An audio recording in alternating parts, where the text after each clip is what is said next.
The Star Wars universe is a big place, and it's only getting bigger, with new characters being introduced at a rapid pace across the franchise's various TV shows and movies. Some of these characters have more fleshed out stories than others. Fans have never wanted for details around the likes of Luke, Leia, or Han, for example. And even where there is some mystery left for other characters, their narrative feels likely to continue in some way.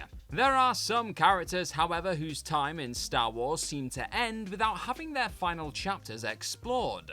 Some major characters, some minor that just disappeared. And even the most annoying character in Star Wars history exited the franchise with no explanation as to what happened next. So with that in mind, I am Gareth from What Culture Star Wars, and here are 10 Star Wars characters whose fates were left unresolved. Number 10, Mon Mothma. As one of the few key female characters in the original Star Wars trilogy, Mon Mothma was incredibly important. Though she appeared in relatively few scenes, her influence on the Rebel Alliance could never be questioned. As a senator during the rise of the Empire, Mothma had everything to lose engaging with rebels like Luthen and even her own cousin Vel. But even so, she fought the good fight. Throughout the original trilogy, The Clone Wars, Star Wars Rebels, and Andor, Mon Mothma was integral to the downfall of the Empire. And yet, years later, in a world run by the First Order, she is absolutely nowhere to be seen. General Leia Organa has raised another resistance, but there was no place in the sequel trilogy for Mothma. What happened to her between episodes 6 and 7?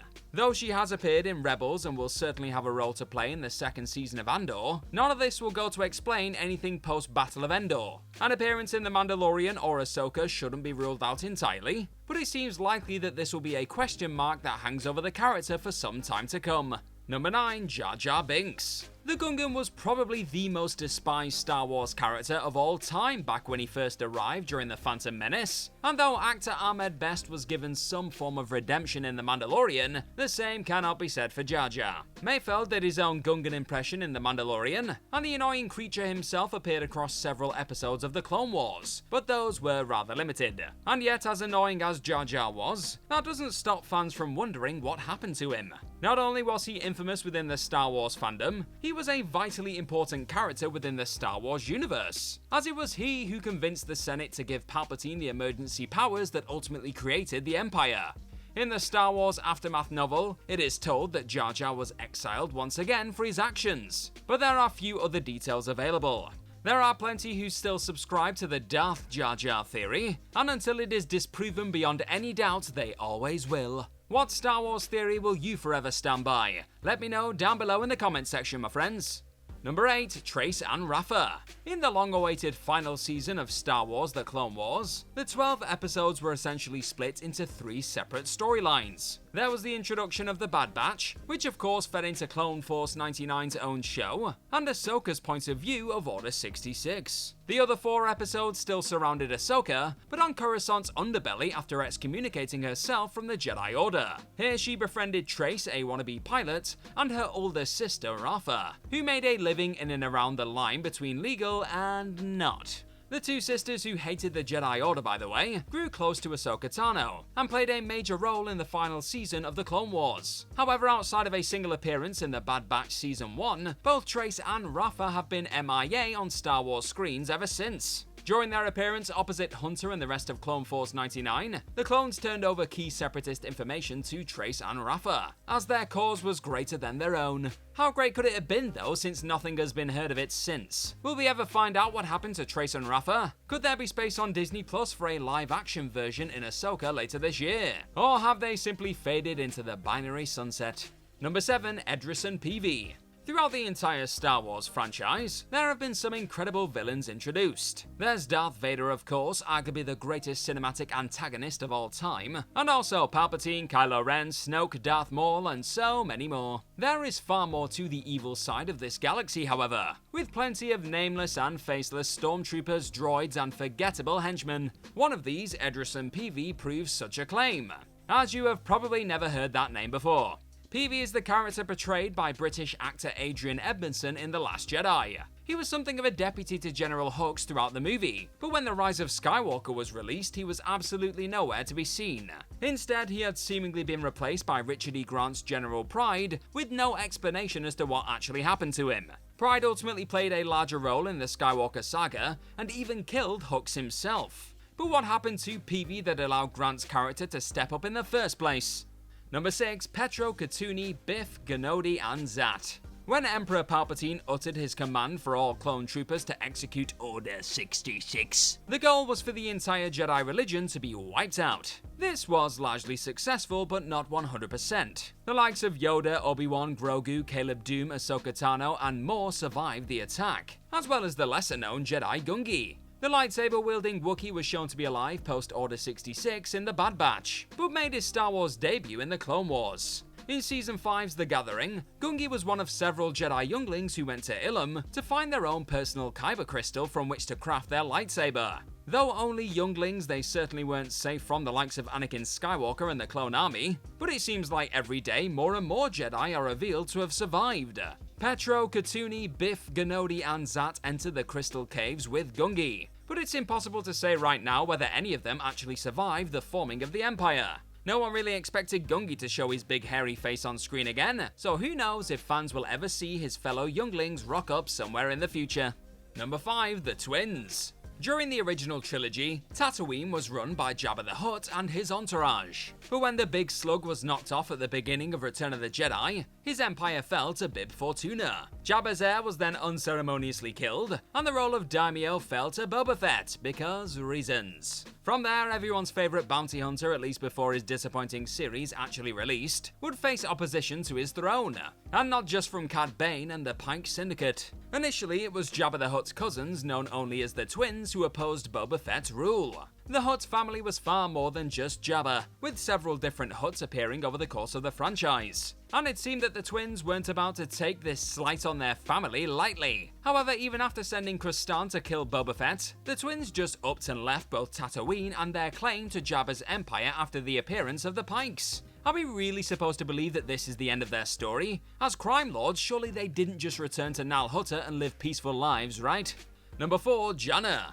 You could use the term hot mess to describe the Star Wars sequel trilogy, and you would not be stepping out of line. The whole J.J. Abrams to Rian Johnson and back to J.J. Abrams thing clearly did not work. But it wasn't just threads that ran throughout the whole uneven trilogy that fell flat. It felt like The Last Jedi almost went out of its way to ignore the foundations laid down by The Force Awakens, and in turn The Rise of Skywalker did the same to The Last Jedi. However, there were several key elements from just Episode 9 alone that either made no sense or went absolutely nowhere. One of these was Janna. As a character, there was absolutely nothing wrong with her. She played a big part in The Rise of Skywalker and as another ex-Imperial, had an immediate connection with Finn. If only things had just been left there. Instead, the movie had to shoehorn in a scene between her and Lando Calrissian, suggesting some sort of familial connection. In fairness, there's always a familial connection in Star Wars, but this was totally unnecessary as it went nowhere and likely never will. Of course, there are rumours and theories that Lando is Janna's father, but unless the two show up in Rey's upcoming movie, no one will ever know. Number 3. Cara Dune. When The Mandalorian first dropped in 2019, it broke the damn internet. Everything seemed to work in the series, including Gina Carano as Cara Dune. Both Carano and Dune were so impressive that there was reportedly a spin-off in the works. This, of course, all came crashing down with the controversy surrounding the actor, and what she chose to publish on Twitter. Carano was ultimately fired after the end of Season 2. Naturally, the absence of such an important character would have to be explained, particularly when Mando visited Navarro, the planet on which Dune was stationed when she was last seen. But that didn't happen. Instead, High Magistrate Greef Karga gave both Din Djarin and the audience what can only be described as a painfully vague excuse for why the character was absent. She was recruited by the New Republic Special Forces, but realistically that doesn't really mean anything. She could have gone anywhere and done anything, but it's highly unlikely Cara Dune will ever be referenced on Star Wars screens again. Number 2. Kino Loi.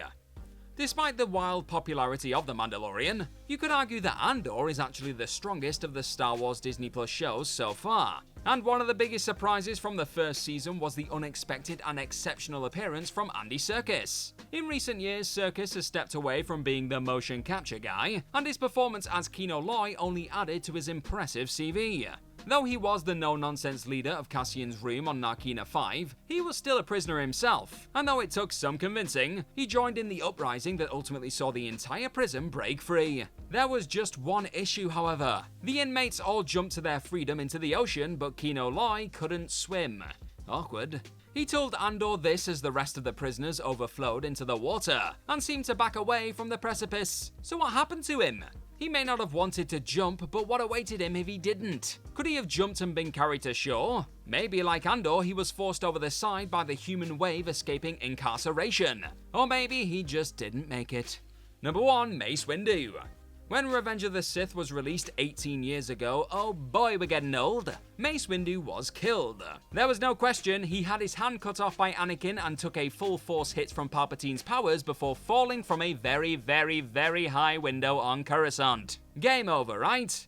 Well, maybe not. Since then, the Star Wars universe has expanded exponentially, and fans have learned to never assume anything. To borrow from Bane in The Dark Knight Rises, show me his body. Without a corpse, there's no confirmation of his death. Take Darth Maul, for example. Surely after being sliced in half by a lightsaber and falling down a giant pit of doom, you could safely assume that the Emperor's apprentice was done for. However, he managed to survive and would eventually grow to similar power levels like what he had before. So Mace Windu could have done something similar, right? Well, right now there's absolutely no telling what truly happened to him, though I can't be the only one wishing he comes face to face with the titular character in a second season of the Book of Boba Fett.